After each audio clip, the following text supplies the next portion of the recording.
Hello, and welcome to the Bigger Than Us podcast. I'm your host, Raj Daniels, and today I'd like to welcome Elena Savostianova to the show. Elena has over 15 years of professional experience in the energy and infrastructure sectors. Prior to Ember, Elena served as a principal with Global Infrastructure Partners CAPS team, focusing on renewable energy opportunities. Elena, how are you doing today? Very good. Thank you for having me. You're welcome. Elena, I like to start off with something interesting about the guest that most people wouldn't know. So if you wouldn't mind sharing something with the audience, I'd really appreciate it. Sure. I run a private equity platform called Ember Infrastructure Partners. Before that, I was part of a much larger private equity platform. And before that, I spent close to 15 exciting years doing investment banking. So as standard and non-standard of a career path that got me to where I am today. So tell me about the non-standard. The non-standard was probably the beginning, and my parents were at the edges of their seats when I was undergraduate studying philosophy. So they definitely thought that there's not going to be a path for employment after that experience in college, to say the least. And then I ended up going and joining oil and gas practice, focusing on M&A at JP Morgan. So I think there was definitely a sign of relief on the parent side. And that's where probably the more traditional path started for my career. I stayed with investment banking for an extended period of time. I mean, as close to 15 years. And from there, switched from oil and gas to conventional power to then doing renewables.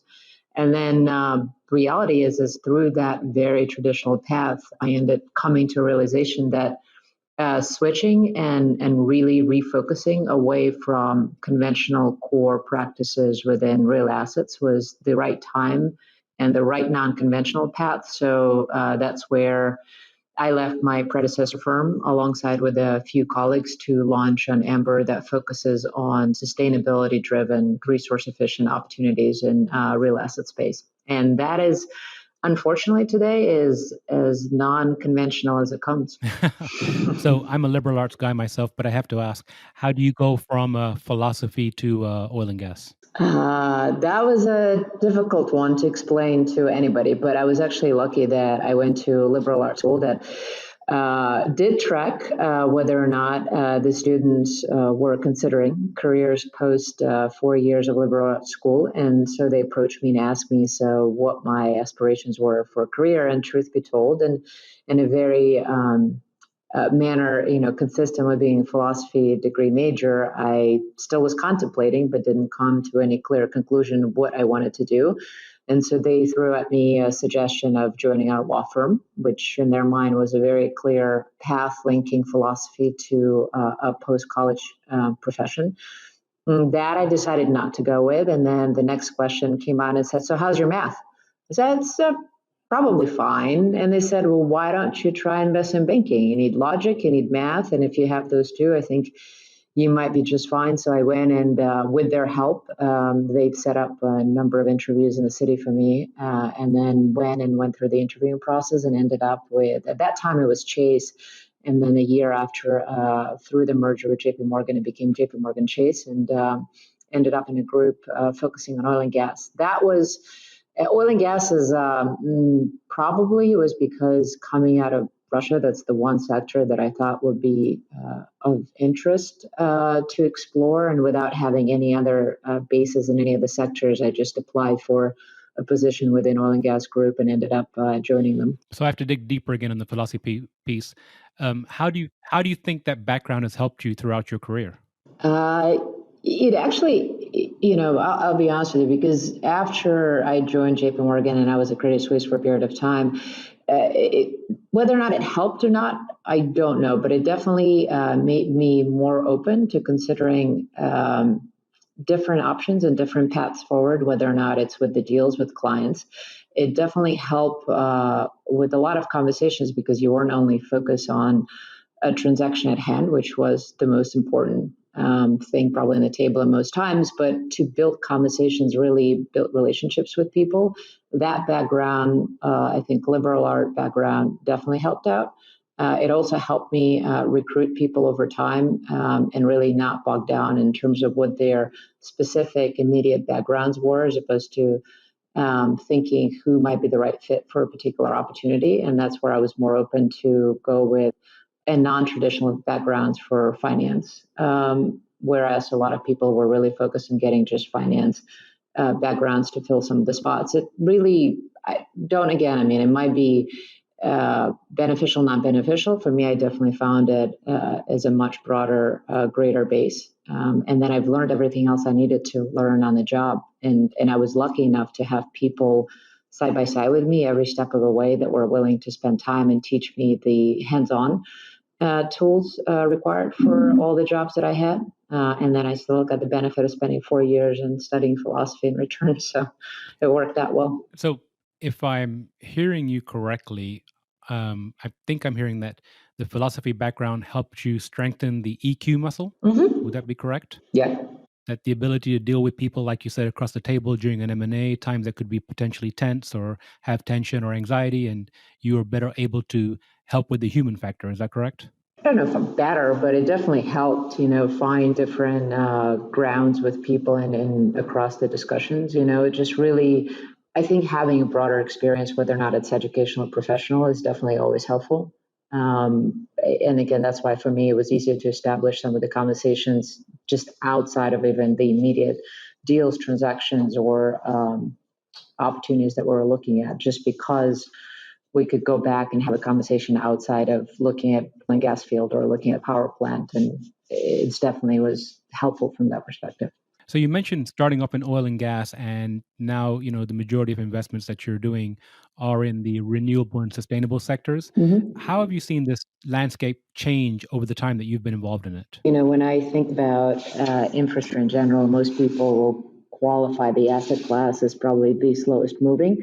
And in part, they're right, because a lot of the assets that fall under the understanding of infrastructure have not changed in a very long time and are not going to change anytime soon. However, being sustainability focused and watching new technologies and new assets come into the fore has definitely been part of the most recent experience. When I started, probably not that long, within the past decade, of focusing on some of the renewables in the US, solar, for example, was not an asset class that was considered infrastructure or core energy by any stretch of imagination. Most people did not want to touch solar because it was such an early stage subsector that was taking root in the US. And so we had to learn and look at the experience of this sector elsewhere, specifically in Europe, to really learn how to analyze it, to learn how to extend money against it, whether or not it's a credit or on the equity side. And now this asset class is as much part of the probably the canvas of the core energy infrastructure asset as anyone out there.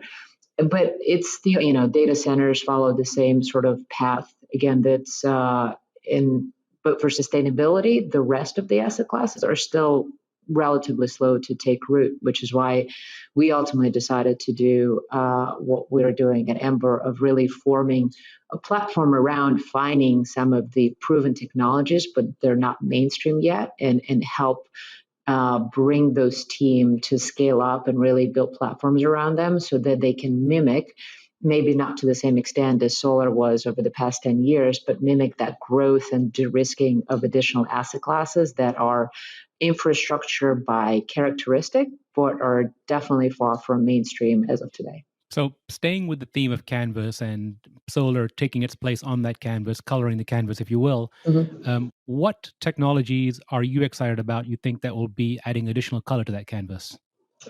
Oof, this is where I have to be pulled away sometimes, especially during some of the networking cocktail hours when I get into subject matter of what we can do with waste and how we can do better, where my husband has to pull me away that I stop talking about waste.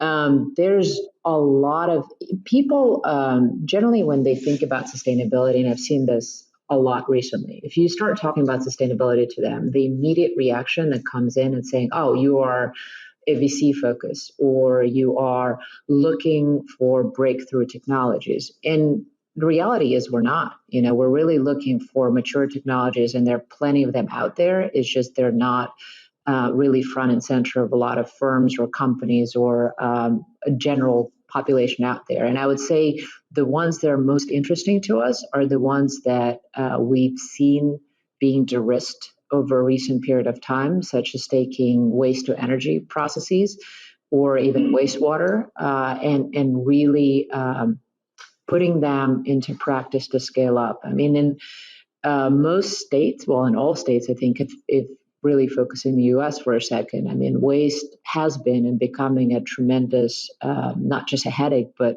a real problem of how to treat different waste streams, whether or not they're bio or not. And yet there are a lot of technologies out there that have been proven and commercialized that can work to scale and really help solve some of the issues that come with the simplistically volume of waste that we're staring at on a daily basis.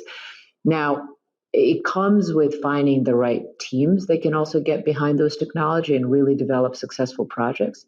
Because the other thing that a lot of people are well aware of when sustainability comes into play is probably thinking of the first generation ethanol. And I don't know if you remember that back in the days when ethanol was coming to the fore and there was a lot of excitement about the sustainability aspect of that. The unfortunate practical aspect of it came out is that a lot of teams got in and not many of them survived or were successful, right? And so that's a challenge. And I think in the double sword of you're thinking about technologies and the right time, the right place to deploy them, yet probably shortage still of good management teams out there that can execute on those strategies. But for us, I mean, it's really waste going into energy and waste going into industrials. Those are the two most exciting thematics that we probably spend most of the time on. Can you expand on the waste to industrials for a moment? That's such a broad spectrum. No, but it's actually, it's somebody's waste is somebody's treasure. It truly becomes a very practical application for some of those. So, for example, things that let's think about something that a lot of people can relate to and probably deal with on a daily basis is compostable packaging, right? So I live in New York City, so our team every day would go out for lunch, and then most of us, depending on our personal preferences or food intakes, come back with a takeout container, right? And in New York specifically, there's been a clear drive when you come back and you see those brownish sort of bowls and containers in people's hands.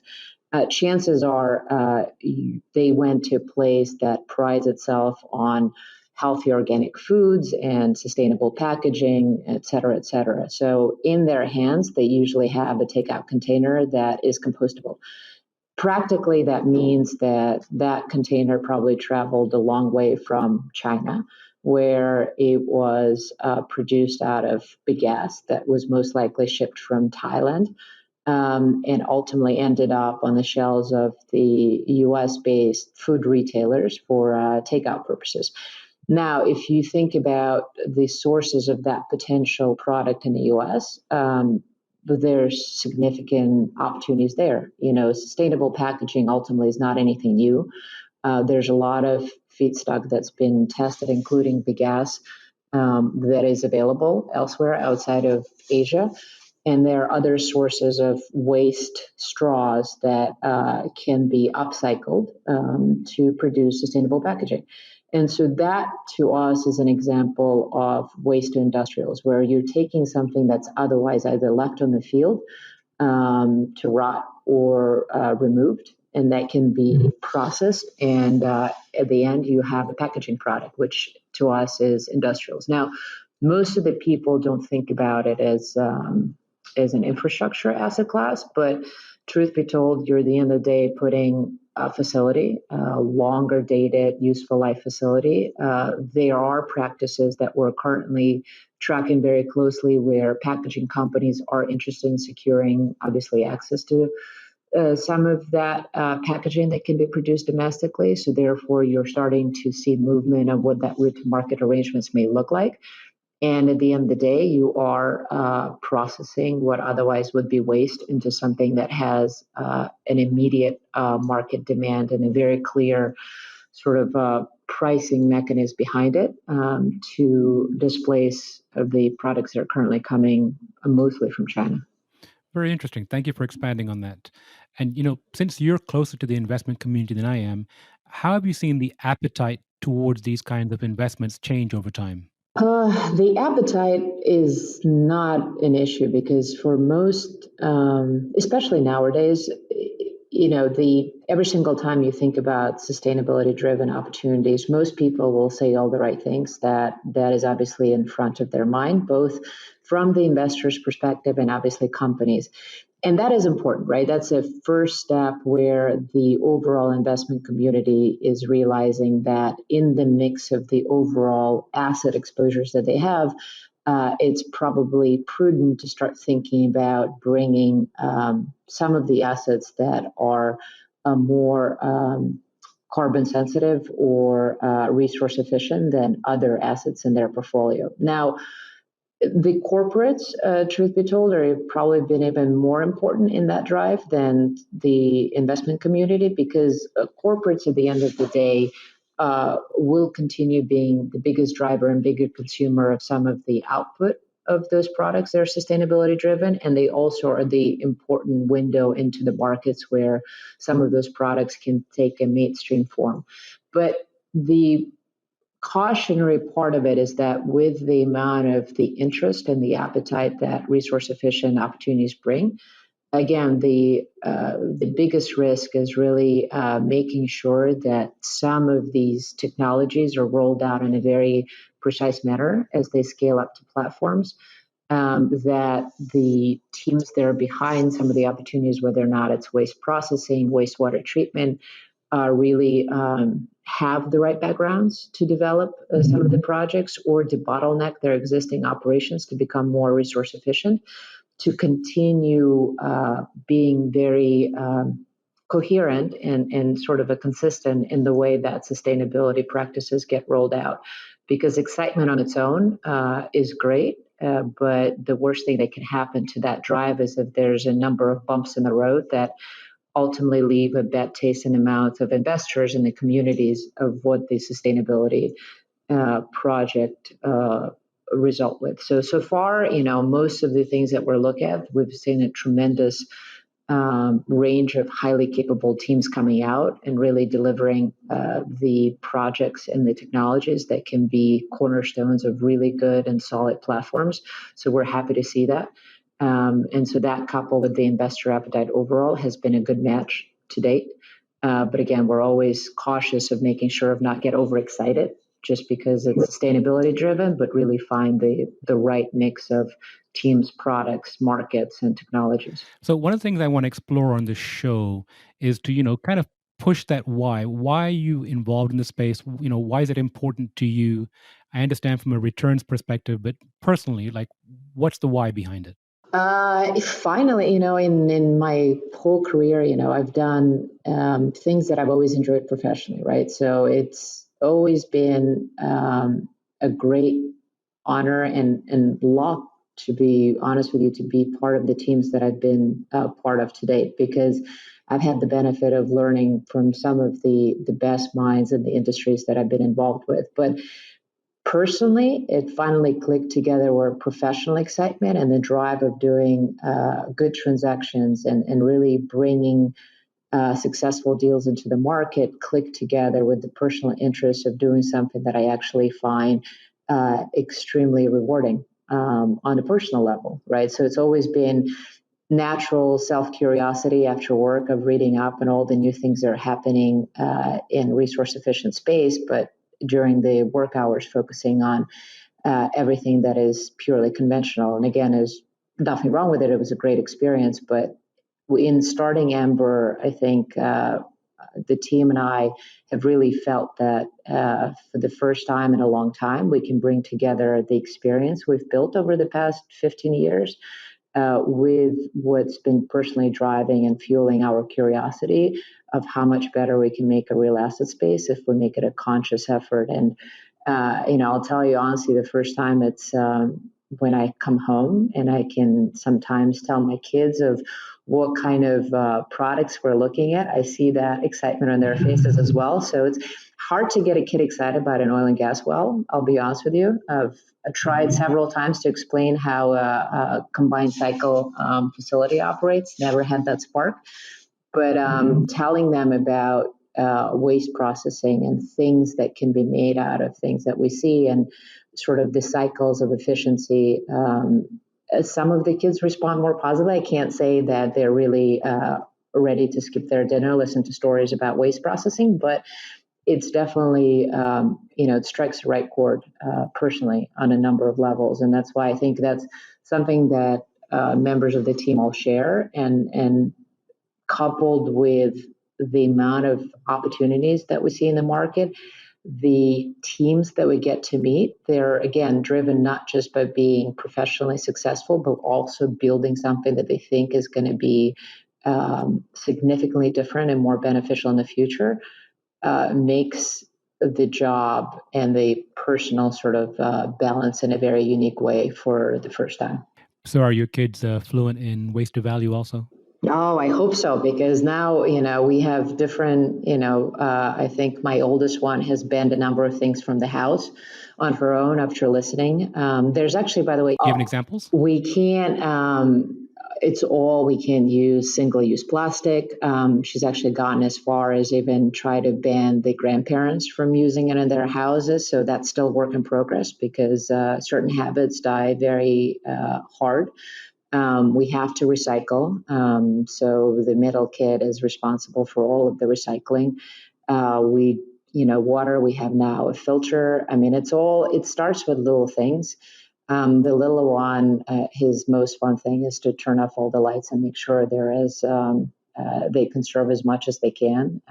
But it's been kind of fun to watch it and for them to actually take ownership of certain things that they think is in the sort of a conserving vein. I mean, some of them are very child age appropriate, but still pretty refreshing. So we'll see. And then they want, obviously, which I've still have not executed on yet, for me to come in and start talking in their schools about how the schools can do better in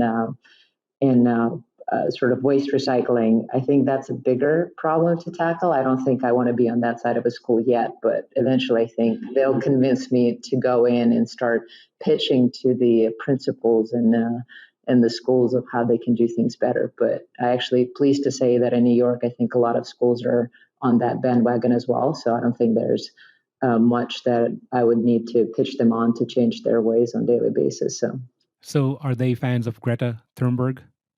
They actually, is interesting because last week I was flying back and unfortunately I missed the climate march that was in New York. But the kids are very much. It's fascinating to see how different it is for their generation, our generation, or any other generations. But they're well aware of all of the points and a lot of obviously Greta being on the face for the kids of fighting for and standing up for the climate change. They're extremely well aware of everything that she stands for, to the extent that even in the schools, I think in New York City, they specifically told the parents that if they wanted to take the kids and participate in the march, that's going to be an excused absence. As I said, unfortunately, I was traveling back to the city, so my kids didn't get to do that. But it is very refreshing to see that how much in tune they are with the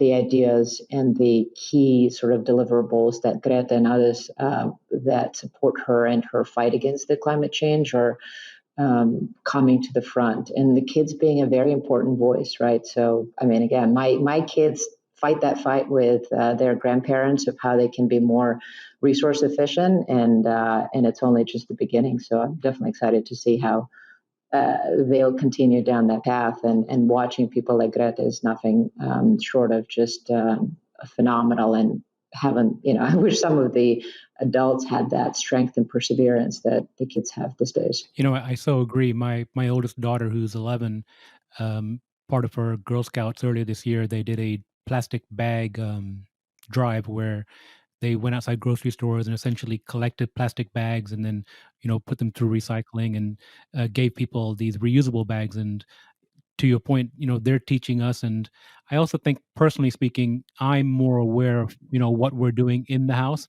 just because of the kids. So I can totally understand that.